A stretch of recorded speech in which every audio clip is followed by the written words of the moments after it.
গরুর মাংস আমাদের সবার কাছে অতি লোভনীয় একটি খাবার।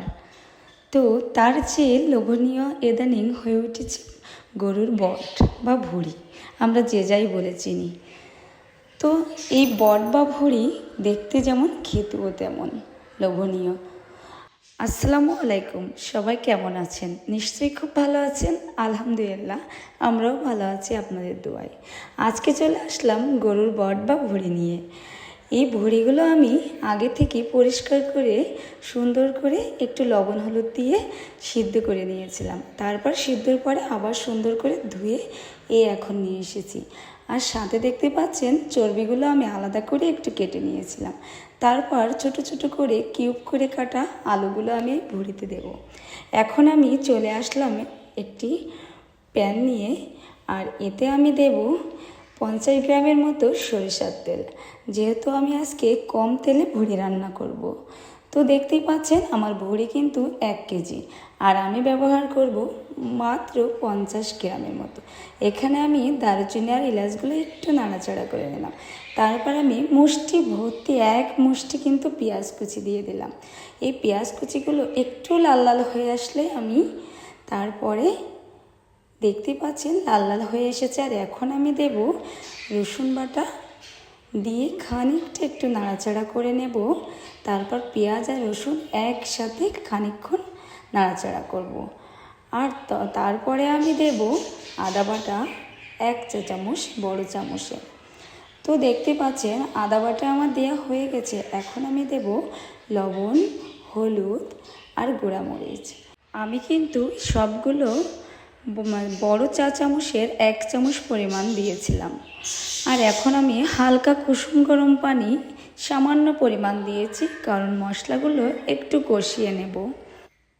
তো এই যে আমি কষানো প্রায় শেষ, দেখতে পাচ্ছেন তেলটা ছেড়ে দিচ্ছে। আর এখন প্রায় সব তেলে ছেড়ে দিয়েছে। তো আমি এই মুহূর্তে আমার ভুঁড়িগুলো এখন আমি এই কড়াইতে দিয়ে দেব।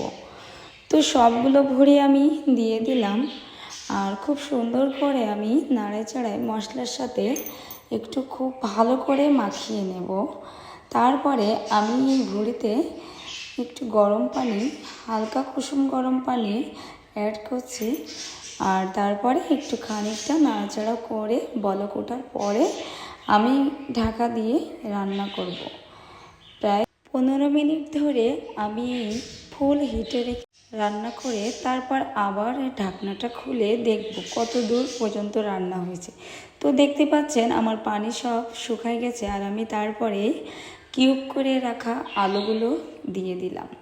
তারপরে খুব ভালো করে নাড়াচাড়া করার পরে আবারও কুসুম গরম পানি দিয়ে দিলাম। এবার আমি খানিকক্ষণ একটু নাড়াচাড়া করার পরে বলক ওঠা পর্যন্ত অপেক্ষা করে চর্বিগুলো দিয়ে একটু নাড়াচাড়া করে খুব সুন্দর করে মিশিয়ে দিয়ে তারপর এখানে আমি জিরা, এলাচ এবং দারুচিনি একটু গুঁড়া করে নিয়েছিলাম, সেগুলো দিয়ে দিলাম।